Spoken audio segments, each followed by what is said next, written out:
भाइयों बहनों, इस चुनाव के अंदर 25 तारीख को रामवीर विदुड़ी जी के नाम के सामने एक कमल का निशान है, उस पर आप सबको वोट दबाना है। जब कमल के निशान पर वोट दबाए, बटन दबाए, तब एक बात याद रखना, रामवीर जी को दिया हुआ एक एक वोट नरेंद्र मोदी को तीसरी बार प्रधानमंत्री बनाएगा, तीसरी बार। भाइयों बहनों, नरेंद्र मोदी जी को तीसरी बार प्रधानमंत्री बनाने का मतलब है हमारे देश के अर्थतंत्र को संसार में तीसरे नंबर का अर्थतंत्र बनाना। भाइयों बहनों, आज जब मैं आया हूं तब 5 चरण के चुनाव समाप्त हो चुके हैं। आज 5वें चरण का मतदान था, मगर 4 चरण का तो मेरे पास हिसाब किताब है। 4 चरण में क्या परिणाम आया जानना है क्या? अरे जोर से बोलो, जानना है क्या? 4 चरण में मोदी जी पूर्ण बहुमत 270 सीटें प्राप्त कर चुके हैं। 5वां, 6ठा, 7वां मोदी जी को 400 पार कराएगा। भाइयों बहनों, मैं दिल्ली वालों को आज मन से पूछने आया हूं, मुझे बताओ भाई, ये जो पाक ऑक्यूपाई कश्मीर है, ये हमारा है या नहीं है? जोर से बोलो, है या नहीं है? ये कांग्रेस के नेता, इंडी अलायंस के नेता पूरे देश को डरा रहे हैं कि पाक ऑक्यूपाई कश्मीर की बात मत करिए, पाकिस्तान के पास एटम बम है, एटम बम। अरे राहुल बाबा, हम तो भाजपा की जमात है, डरने वालों में से नहीं है भाई। मैं आज दिल्ली वालों को कहकर जाता हूं, राहुल बाबा, डंके की चोट पर मेरी बात सुन लो। पाक ऑक्यूपाई कश्मीर भारत का है, रहेगा, और हम उसको वापिस लेकर रहेंगे, ये हमारा वादा है। भाइयों बहनों, एक खरगे जी कहते हैं दिल्ली और राजस्थान वालों का कश्मीर से क्या लेन देन है? भाई मुझे बताओ, ये कश्मीर हमारा है या नहीं है? अरे जोर से बोलो जरा। खरगे महाराज 80 पार कर गए, मगर आप भारत को जान नहीं पाए। ये दिल्ली का बच्चा बच्चा कश्मीर के लिए अपनी जान दे सकता है, जान दे सकता है। भाइयों बहनों, कांग्रेस पार्टी ने 70 साल तक धारा 370 को अपने अनोरस बच्चे की तरह संभाल कर रखी। मोदी जी को आपने दूसरी बार प्रधानमंत्री बनाया, दिल्ली वालों ने 7 की 7 सीटें दे दी। मोदी जी ने 5 अगस्त 2019 को धारा 370 को समाप्त कर दिया, समाप्त। और कश्मीर, लाल चौक, जहां तिरंगा नहीं फहरता था, वहां भारत का तिरंगा फहराने का काम नरेंद्र मोदी जी ने किया। और ये राहुल बाबा पार्लियामेंट में मुझे कहते थे 370 मत हटाओ, खून की नदियां बह जाएगी। अरे राहुल बाबा, 5 साल हो गए, 5 साल, खून की नदियां छोड़ो, कंकड़ चलाने की किसी की हिम्मत नहीं है, कंकड़ चलाने। भाइयों बहनों, नरेंद्र मोदी जी ने इस देश से आतंकवाद को समाप्त किया है। 10 साल तक सोनिया मनमोहन की सरकार थी, 10 साल तक आए दिन पाकिस्तान से आलिया मालिया जमालिया आते थे, बम धमाके करते थे और भाग जाते थे, कोई कुछ नहीं करता था। आपने मोदी जी को प्रधानमंत्री बनाया, उरी और पुलवामा में हमला किया, 10 ही दिन में मोदी जी ने सर्जिकल स्ट्राइक और एयर स्ट्राइक कर पाकिस्तान के घर में घुसकर आतंकवादियों का सफाया करने का काम नरेंद्र मोदी ने। भाइयों बहनों, अब परिवर्तन देखिए। पहले आजादी के नारे हमारे कश्मीर में लगते थे, अब आजादी के नारे पाक ऑक्यूपाई कश्मीर में लगते हैं। भाइयों बहनों, पहले पथराव यहां होता था, आज वहां स्ट्राइक हो रही है। भाइयों बहनों, पहले यहां टूरिस्टों को आने नहीं देते थे, वहां आटे खाने के भी लाले पड़े हुए हैं, आटा खाने के भी लाले पड़े हुए। ये परिवर्तन नरेंद्र मोदी जी के कारण आया है। भाइयों बहनों, ये राहुल बाबा कहते हैं हम अगर वापिस आएंगे तो 370 को वापिस लाएंगे। आप चाहते हो 370 वापिस आए? जरा जोर से बोलो, चाहते हो? भाइयों बहनों, मोदी जी ने ट्रिपल तलाक समाप्त कर दिया। ये राहुल बाबा कहते हैं हम आएंगे तो ट्रिपल तलाक वापिस लाएंगे। मोदी जी हिंदू, बौद्ध, सिख, जैन शरणार्थियों को नागरिकता देने के लिए सीए लेकर आए। ये राहुल बाबा कहते हैं हम सीए को निरस्त कर देंगे। भाइयों बहनों, ये अरविंद केजरीवाल और राहुल बाबा दो लोग ऐसे हैं जिनको भारत में कोई समर्थन नहीं करता। उनके समर्थक पाकिस्तान में ज्यादा है, पाकिस्तान में ज्यादा है। भाइयों बहनों, आप मुझे एक बात बताओ, यहाँ के गांवों को मोदी जी की सरकार आने के पहले सम्मान मिलता था क्या? जरा जोर से बोलो, गांवों में सम्मान मिलता था क्या? गांवों की सुविधा को हमारे रमेश विदुड़ी ने झगड़ा कर कर कर कर गांव में सुविधा पहुंचाने का काम किया और अब रामवीर विदुड़ी इसको आगे बढ़ाएंगे। भाइयों बहनों, दिल्ली में केजरीवाल जी चुनाव के लिए जेल से बाहर आए हैं अभी अभी। मैंने राजनीति में केजरीवाल जी जैसा यू टर्न लेने वाला आदमी नहीं देखा है।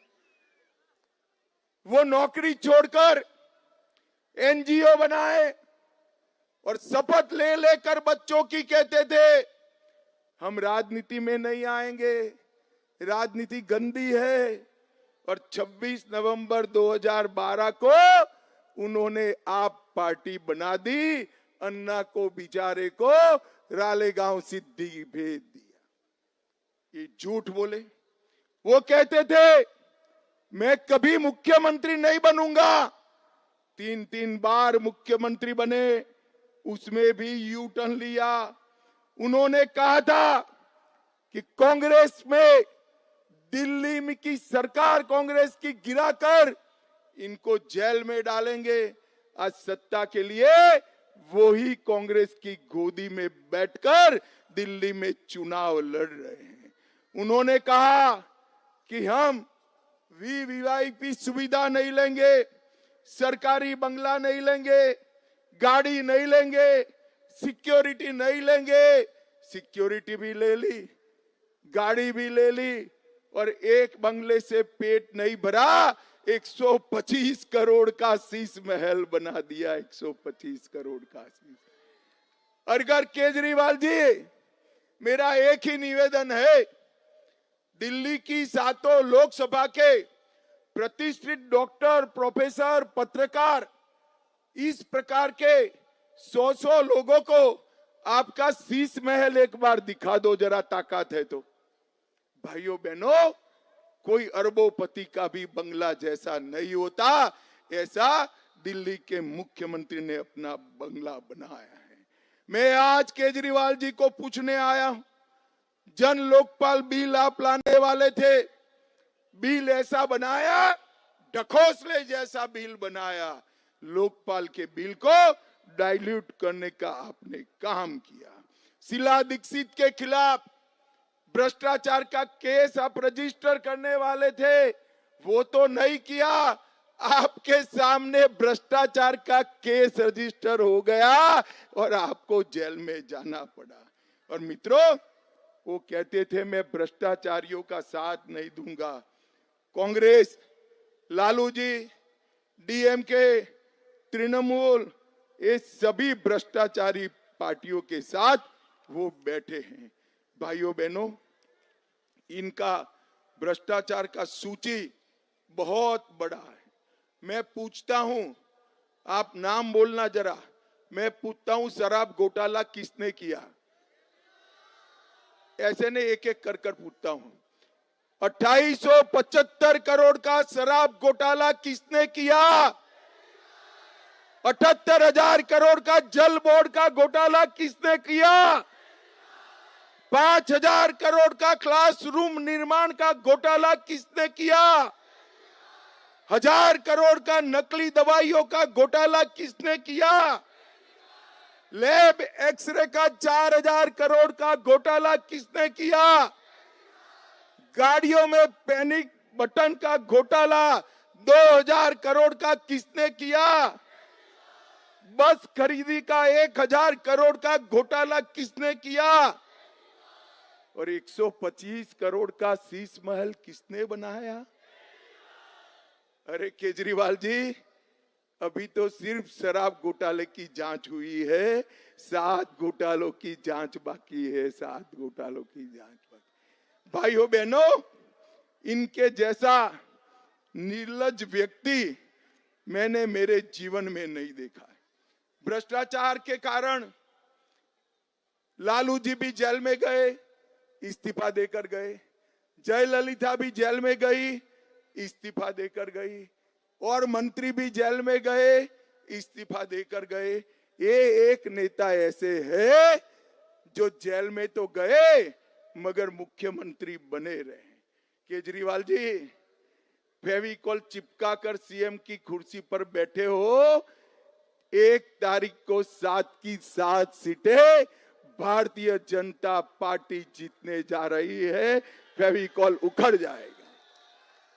भाइयों बहनों, इस प्रकार के दंभी व्यक्ति को एक्सपोज करने का समय आ गया है, जो भ्रष्टाचार के खिलाफ जन आंदोलन कर कर मुख्यमंत्री बने और दिल्ली में हजारों करोड़ का भ्रष्टाचार करने का काम किया। इनको एक्सपोज कर देना चाहिए। महिला सुरक्षा पर मैं कोई बात करना नहीं चाहता, वरना केजरीवाल जी रूठ जाएंगे कि भाई निजी आरोप करते हैं। मगर भाइयों बहनों, मुझे बताओ, मुख्यमंत्री आवास में किसी राज्यसभा सांसद महिला का पिटाई हो, वो दिल्ली की महिलाओं को सुरक्षित रख सकते हैं क्या? जोर से बोलो, रख सकते हैं क्या? भाइयों बहनों, केजरीवाल जी ऑड इवन में विश्वास करते हैं। ये कहते हैं ऑड दिन होता है तो वो भ्रष्टाचारियों की लंबी लिस्ट लेकर भाषण करते हैं, और इवन दिन होता है तो सभी भ्रष्टाचारियों को मिलकर घमंडिया गठबंधन बनाते हैं। ऑड डे पर दिल्ली का मालिक बनते हैं, इवन डे पर देश का मालिक बनने का स्वप्न देखते हैं, और ऑड दिन पर सबका इस्तीफा मांगते हैं, और इवन डे पर अपना इस्तीफा दिए बगैर जेल में चले जाते हैं। भाइयों बहनों, एक केजरीवाल की सरकार 3G सरकार है।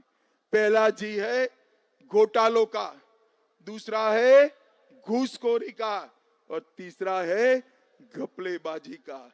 ये केजरीवाल ने कट्टर ईमानदार बताने वाले आज कट्टर बेईमानी के रास्ते पे चल गए हैं। भाइयों बहनों, दक्षिणी दिल्ली में अनधिकृत कॉलोनियों को रेगुलराइज करने का मुद्दा बड़ा था। मैं आज मेरे भाई रमेश विधुड़ी की एक बात बताना चाहता हूं। मेरे गृह मंत्री बनते ही इतना पीछे पड़ गए, परिणाम देखिए, आज 1731 अनधिकृत कॉलोनियों को रेगुलराइज करने का काम नरेंद्र मोदी जी ने कर दिया है, नरेंद्र मोदी जी ने। और 60 लाख निवासियों को फायदा होने वाला है। जहां झुग्गी वहां मकान, 3000 फ्लैट हम आवंटन कर चुके हैं और कुछ अनधिकृत कॉलोनियां रह गई है। मैं आज एक मोदी गारंटी कहकर जाता हूं, 2026 तक सभी अनधिकृत कॉलोनियों को हम अधिकृत कर कर आपको मालिक बनाने का काम करेंगे। भाइयों बहनों, मुझे बताओ, देश भर में गरीबों को 5 लाख तक का मुफ्त दवाई, इलाज, ऑपरेशन नरेंद्र मोदी जी कराते हैं। दिल्ली में भी कराना चाहिए या नहीं कराना चाहिए? यहां ढेर सारे दिल्ली वासी ऐसे हैं जो बाहर से आए हैं। कोई बिहार से आया, कोई पूर्वांचल से आया, कोई यूपी से आया, कोई उत्तराखंड से आया। आयुष्मान भारत योजना दिल्ली के अस्पतालों में दाखिल नहीं है, उसके पास बेचारे को यूपी का कार्ड है, यहां दवाई नहीं होती है। ये केजरीवाल जी मोदी जी की लोकप्रियता के डर से पूरा आयुष्मान भारत योजना रोक कर रखे हैं। इस बार तीसरी बार हैट्रिक लगाकर 7 की 7 दे दो। मैं वादा कर कर जाता हूं, 6 महीने में दिल्ली में आयुष्मान भारत योजना को हम जमीन पर उतार देंगे। भाइयों बहनों, यहां पर सीवरेज सिस्टम नहीं है, दिल्ली सरकार ने बनाना है। सरकारी अस्पताल नहीं है, दिल्ली सरकार ने बनाना है। महिला क्लिनिक ने कोई सुविधाएं नहीं है, कोई बारात घर नहीं है, ट्रैफिक की व्यवस्था नहीं है। एक ही पार्क बना जो भाजपा के कार्यकाल में बना। विपक्ष ने विधवा और वृद्ध पेंशन केजरीवाल जी ने बंद किया हुआ है और 7 सालों से रेशन कार्ड भी नहीं बना है। और आपके सारे कार्यकर्ता टैंकर माफिया बनकर दक्षिण दिल्ली की पब्लिक का खून चूसने का काम कर रहे हैं। भाइयों बहनों, ये जो केजरीवाल दुनिया भर में ढिंढोरा पीटते हैं, दिल्ली के बजट का सबसे बड़ा हिस्सा एडवर्टाइज में खर्च करते हैं। मैं आज इनको पूछना चाहता हूं, सीवर सिस्टम, सरकारी अस्पताल, मोहल्ला क्लिनिक ठीक करना, ओल्ड एज होम, बारात घर, ट्रैफिक, पीने का पानी, विधवा और वृद्धों का पेंशन और राशन कार्ड बनाना केजरीवाल आपकी जिम्मेदारी है। आपसे नहीं बनता है तो छोड़ दो, भारतीय जनता पार्टी ये सब कर कर देगी। भाइयों बहनों, नरेंद्र मोदी जी ने दिल्ली के विकास के लिए ढेर सारे काम किए हैं। 6 लेन ईस्टर्न पेरिफेरल एक्सप्रेसवे 500 दिन में बनाया। 7,700 करोड़ से अर्बन एक्सटेंशन रोड 2 दिल्ली के लिए रिंग रोड के रूप में बनाया। 13,000 करोड़ से 150 kilometre Delhi Saharanpur signal free corridor का निर्माण हो रहा है। 920 करोड़ से प्रगति मैदान में इंटीग्रेटेड ट्रांजिट कॉरिडोर बनाया। कुंडली से पलवल को जोड़ने वाला 6 लेन ईस्टर्न पेरिफेरल एक्सप्रेसवे पूरा किया। महरौली बदरपुर रोड का चौड़ीकरण किया। सिग्नल मुक्त कॉरिडोर यमुना किनारे बनाया। आनंद बिहार बस टर्मिनल से पीरागढ़ी तक 30 किलोमीटर का रोड बनाया। द्वारका एक्सप्रेसवे बनाया। और इसके साथ साथ मोदी जी ने पूरे एशिया का सबसे बड़ा कन्वेंशन सेंटर हमारा यशोभूमि भी दक्षिणी दिल्ली में बनाने का काम नरेंद्र मोदी जी। 850 एकड़ में इकोलॉजिकल पार्क बन रहा है और आईजीआई हवाई अड्डा, 4 रनवे और 1 एलिवेटेड टैक्सी वाला देश का पहला हवाई अड्डा बनाने का काम भी नरेंद्र मोदी जी ने किया। 8,000 करोड़ रुपया नरेंद्र मोदी जी ने दिल्ली के अस्पतालों के लिए खर्च करने का काम किया है। मैं आज केजरीवाल को कहने आया हूं कि भैया, मैंने तो हिसाब दे दिया, आप आपका हिसाब लेकर कब आओगे? अरे मोदी जी को आपका जय श्री राम मैं पहुंचा दूंगा, मगर केजरीवाल से हिसाब मांगोगे या नहीं मांगोगे? देखो भाई, 1 तारीख से पहले मांगना, नहीं तो फिर तिहाड़ में जाना पड़ेगा आपको। 1 के पहले मांगना, जरा मांगोगे क्या? भाइयों बहनों, अंत में मैं एक बात पूछना चाहता हूं, अयोध्या में राम मंदिर बनना चाहिए था या नहीं बनना चाहिए? बनना चाहिए था या नहीं बनना चाहिए? 70 साल से कांग्रेस और इनके साथी राम मंदिर को रोक कर बैठे थे। एक केजरीवाल जी कहते थे जहां बाबरी थी गिराई गई, वहां अस्पताल और शौचालय बनाओ। अब राम मंदिर के मुद्दे को आपने दूसरी बार प्रधानमंत्री को प्रधानमंत्री बनाया, मोदी जी प्रधानमंत्री बने, 5 ही साल में केस भी जीता, भूमि पूजन भी किया और 24 जनवरी को प्राण प्रतिष्ठा कर कर जय श्री राम कर दी। मगर भाइयों बहनों, जब प्राण प्रतिष्ठा करी, एक केजरीवाल भी नहीं गए, राहुल बाबा भी नहीं गए, प्रियंका जी भी नहीं गई। उनको निमंत्रण तो था, क्यों नहीं गए मालूम है आपको? मालूम है? नहीं है ना? मैं बता दूं, वो अपनी वोट बैंक से डरते हैं। उनकी वोट बैंक कौन है मालूम है? दक्षिण दिल्ली वालों, मालूम है कौन है भाई? नहीं भाई, आप लोग उनकी वोट बैंक नहीं हो, रोहिंग्या घुसपैठिए उनकी वोट बैंक है, रोहिंग्या घुसपैठिए उनकी। इनके डर से नहीं गए, मगर हम भाजपा वाले हैं, घुसपैठियों से नहीं डरते हैं। मोदी जी ने राम मंदिर भी बनाया और औरंगजेब ने तोड़ा हुआ काशी विश्वनाथ का मंदिर भी मोदी जी ने बना दिया। भाइयों बहनों, ऐसा होने वाला नहीं है। मगर 1 मिनट के लिए सोचो कि इंडी अलायंस की सरकार बनती है तो उसका प्रधानमंत्री कौन बनेगा? कोई जवाब है आपके पास? चलो मैं एक एक कर कर पूछता हूं। अरे सुनो बहना सुनो, एक एक कर कर पूछता हूं। शरद पवार बन सकते हैं देश के प्रधानमंत्री? ममता बनर्जी बन सकती है? केजरीवाल वो तो जेल में चले जाएंगे। अखिलेश यादव बन सकते हैं? स्टालिन बन सकते हैं? उद्धव ठाकरे बन सकते हैं? अब हंसना मत, हाँ जरा भी मत हंसना। राहुल बाबा बन सकते हैं क्या? अरे भाई क्यों हंस पड़े? देखिए, मैं इतने बड़े नेता का नाम बोल रहा हूं, आप हंस रहे हैं। जब पत्रकारों ने उनको पूछा आपका प्रधानमंत्री पद का प्रत्याशी कौन है, दिल्ली वालों, ये लोग कहते हैं हम 5 साल तक बारी बारी प्रधानमंत्री बनेंगे। अरे राहुल बाबा, ये परचूरन की दुकान नहीं है, 130 करोड़ का देश है।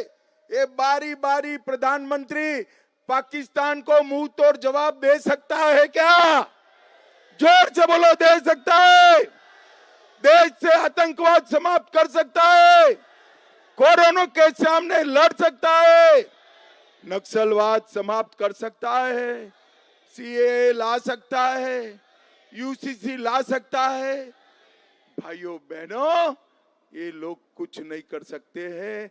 इस देश को बड़ा अगर कोई बना सकता है तो नरेंद्र मोदी बना सकते हैं, नरेंद्र मोदी। और ये चुनाव जो है,